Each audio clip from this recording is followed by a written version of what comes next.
Buen día, mi nombre es Efraín Rafael Zavala Juárez, estudiante del sexto semestre de Ingeniería en Sistemas Automotrices en ITESA. Hoy voy a presentar para la materia de motores de combustión interna, voy a presentar los temas de sistemas de inyección para motores diésel, sobre alimentación, sistemas de lubricación, sistema de enfriamiento y sistema de arranque.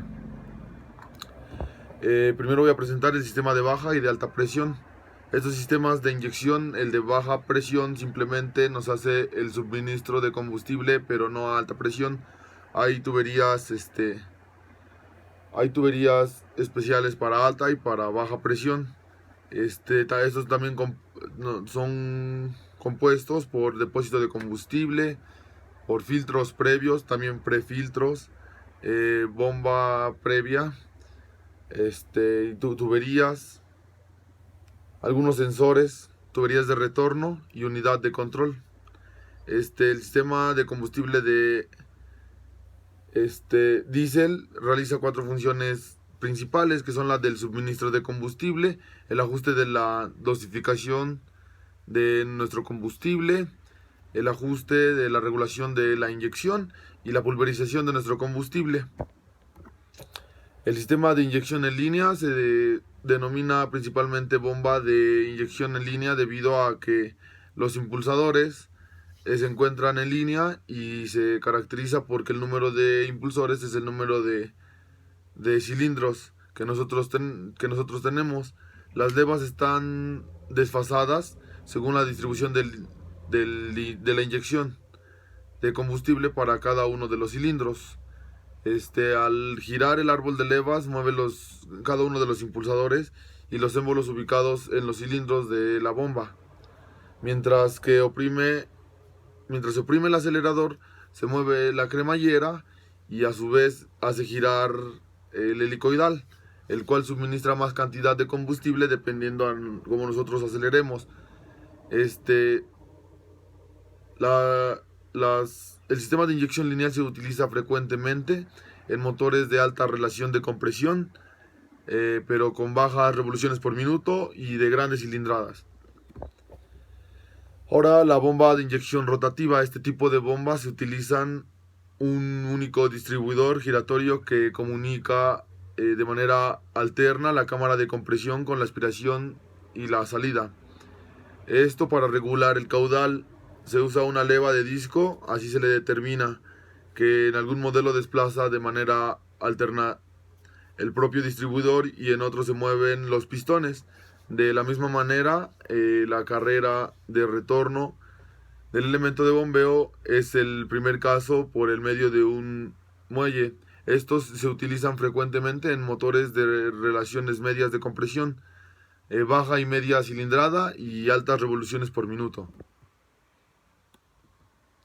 Algunas características es que es un sistema de alimentación de combustible con bomba rotativa de inyección. Tiene un elemento de bombeo para todos los cilindros del motor. Eh, Su manera de lubricación de estos tipos de bombas es con el mismo combustible. Este es compacto y menos ruidoso que otros tipos de bombas de inyectores, son algunas de las características. Sistema de bomba de inyección individual. Este tipo de bombas consiguen la presión de inyección de la misma forma que las bombas de inyección en línea, las estándar. Es decir, que no tiene un árbol de levas propio. Utiliza el árbol de levas que acciona o regula las válvulas, o sea, el árbol de levas de nuestro motor. El sistema que utiliza para conseguir la presión de inyección es el mismo. No tiene árbol de levas propio, sino uno común de a todas se encuentra sobre el árbol de levas correspondiente. El control de válvulas del motor. Por este motivo no es posible la variación del avance mediante un giro del árbol de levas. Si se quiere variar el avance de inyección, habría que recurrir a otros dispositivos externos, como por ejemplo el regulador electrónico o mecánico. Eh, con inyector unitario o UIS. El inyector unitario, o también determinado UI, es un sistema integrado de inyección directa de combustible para motores diésel. Combina la boquilla del inyector con la bomba de inyección. en un solo componente, o sea, es el inyector y a un lado la bomba, generalmente lo llevan arriba. En un inyector unitario el depósito generalmente es lubricado y enfriado por el mismo combustible también. Algunas ventajas es que es de alto rendimiento para motores limpios y potentes, alto poder del motor, equilibrado contra bajo consumo y bajas emisiones. Un alto grado de eficiencia gracias al diseño que es compacto. Un bajo nivel de ruido debido al ensamble directo al monobloc. Presiones de inyección de hasta 2200 bares para la combinación de aire de mezcla de combustible. Con bomba unitaria o UPS. Este es es un sistema reciente para cada cilindro y hay una bomba de alta presión conectada directamente a su porta inyector. Esta bomba es accionada por el eje comando del motor, comprimiendo el combustible. La unidad de comando accionada electrónicamente a la válvula electromagnética que libera el paso del combustible bajo alta presión hacia el propio inyector.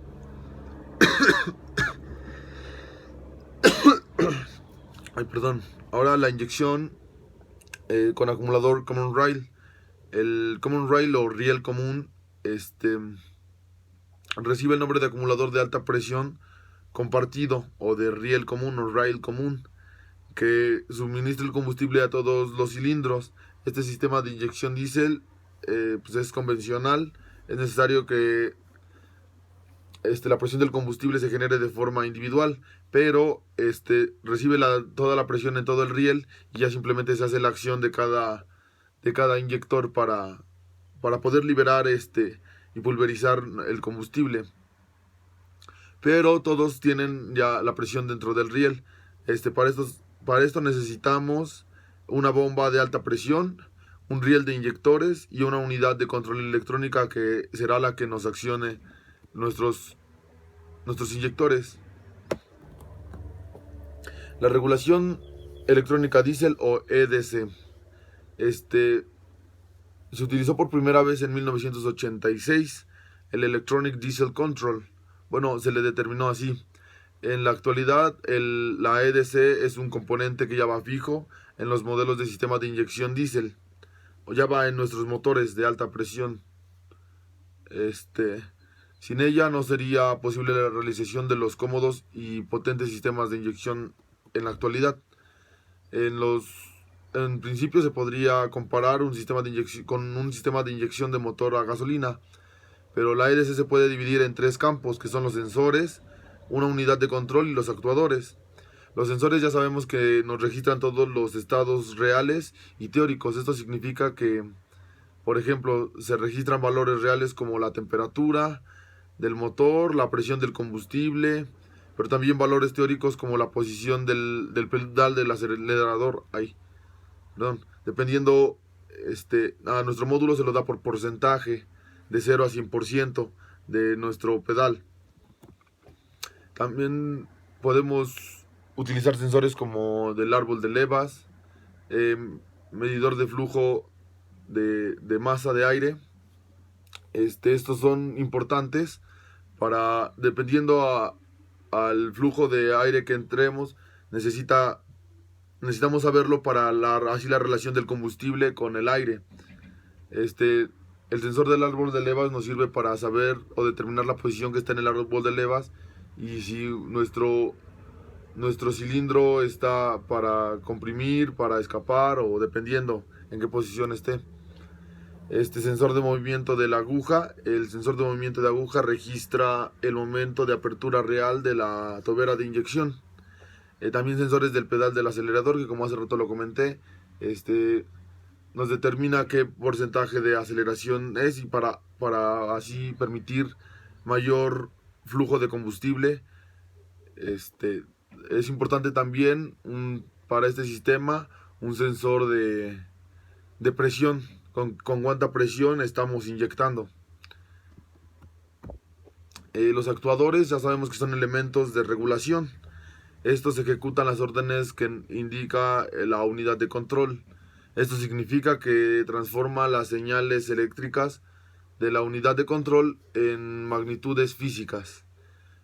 Nuestros actuadores más importantes son la válvula magnética para la regulación de presión, el caudal y el inicio de la inyección. Al respecto existen diversas diferencias dependiendo del sistema de inyección, inyector bomba y common rail. Regulador de rotación. El regulador de rotación influye en el movimiento giratorio del aire de aspiración. Si aumenta el movimiento de rotación a un número de revoluciones bajo y disminuye a un número de revoluciones elevado, se consigue una mezcla mejor de aire de aspiración y el combustible en la cámara de combustión, y esto da lugar a una mejor combustión. Otras tareas y componentes que son realizadas y controladas por nuestra unidad de control: sistemas de precalentamiento, refrigeración de combustible, ventilador de radiador, calefacción adicional, aire acondicionado, nuestras luces de control, diagnóstico y localización de averías. Por medio de señales eléctricas nos puede determinar si hay un fallo, si un sensor ya no sirve, o por ejemplo, si excede un límite de cualquier cosa, nos avisa el módulo de control y nosotros podemos hacer un diagnóstico y podemos localizar en dónde está una posible o una falla en el motor. La sobrealimentación del motor, también conocida como inducción forzada, consiste en aumentar la potencia de nuestros motores a través de diferentes piezas. Según sea el tipo de motor, el incremento de la fuerza se hará a través de un compresor que nos permite alimentación forzada de aire, en el caso de los motores diésel, o el aumento de la mezcla de aire y combustión, si nos estamos refiriendo a los motores de gasolina. Los compresores por turbocompresor. La sobrealimentación por turbocompresor. Los compresores mecánicos y turbocompresores destinados a originar más potencia de los motores están presentes en la mayoría de los comercializados e instalados en la actualidad en todo tipo de vehículos. Y es que la potencia del motor va a depender entre dos factores, que sería la cantidad de combustible quemado en cada ciclo y el número de revoluciones de nuestro motor. Sin embargo, el motor tendría un límite de potencia, ya que no cuenta con una cantidad suficiente de aire que permita que se queme nuestro combustible, por lo que es necesario que los motores puedan asimilar más aire y más combustible. El sistema de lubricación. Nuestro sistema de lubricación de un motor va a mantener lubricadas todas las partes que contengan fricción, partes móviles de nuestro motor, y va a servir como medio refrigerante también del mismo. Por ejemplo, hace rato que comentábamos de las bombas de inyección, su lubricación y su enfriamiento de algunas son por medio del mismo diésel, del mismo combustible. Mantienen movimiento mecanismos con elementos que friccionan entre sí, entre ellos, y de ahí su importancia, pues de no emplear aceite de motor, los mecanismos se engranarían, consiguiendo disminuir el tiempo de vida útil de nuestro motor. Sistema de enfriamiento. El sistema de enfriamiento de un motor diésel es el encargado de transferir el calor generado por la combustión y por la fricción hacia el medio ambiente. De esta manera mantenemos controlada la temperatura de operación del motor. El refrigerante circula por los pasajes del motor llamados camisas de refrigerante o de agua, el cual absorbe el calor de nuestra superficie caliente del motor y lo traslada a nuestro radiador, donde por medio del aire podemos enfriar el agua. También por medio del fan clutch, que ahora, para disminuir el consumo de combustible, uno puede accionar el fan clutch y después de cierta temperatura ya se acciona y puede enfriar nuestro combustible. Otra cosa importante también son los termostatos.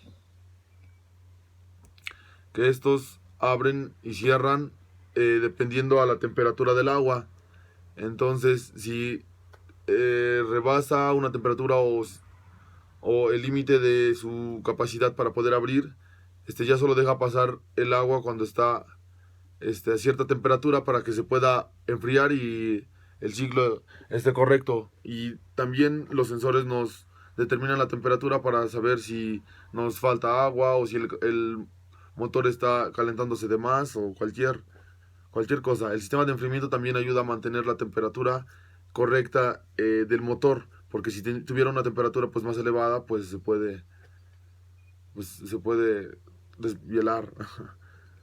También de la transmisión y del sistema hidráulico mediante el uso de refrigerante de aceite. También hay post enfriadores o enfriadores o radiadores pequeños.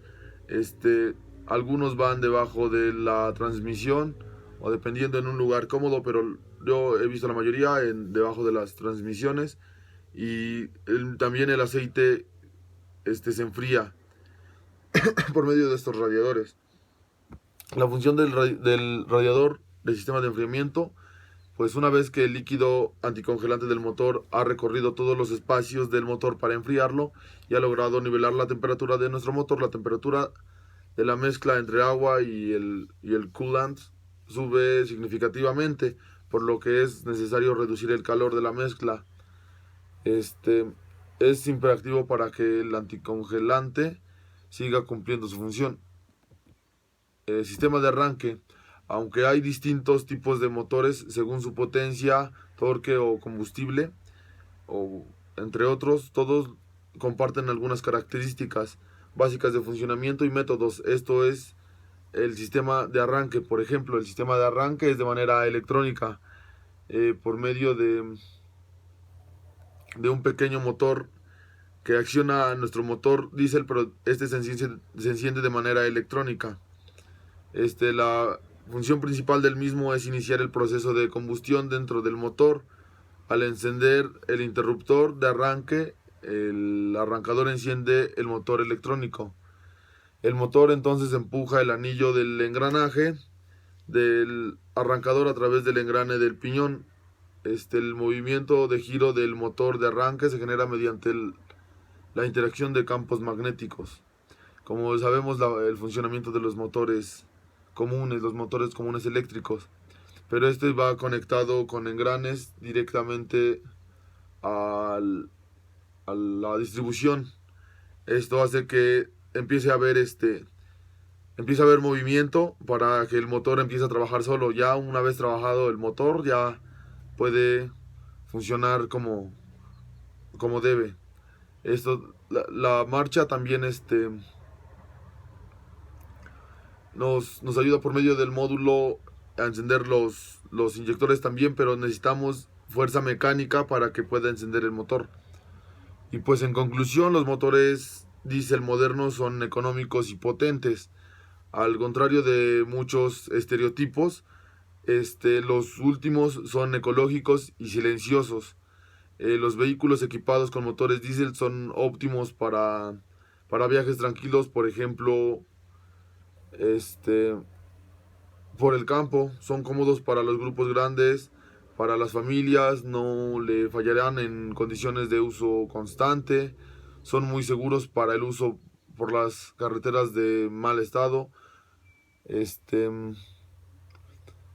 Pero también si es administrador de coches deportivos y su manera de conducir se caracteriza por los arranques y frenados muy bruscos del coche, con el tren motriz diésel no le vendrá bien, ya que el estilo agresivo de conducción resulta más pernicioso para este tipo de motores.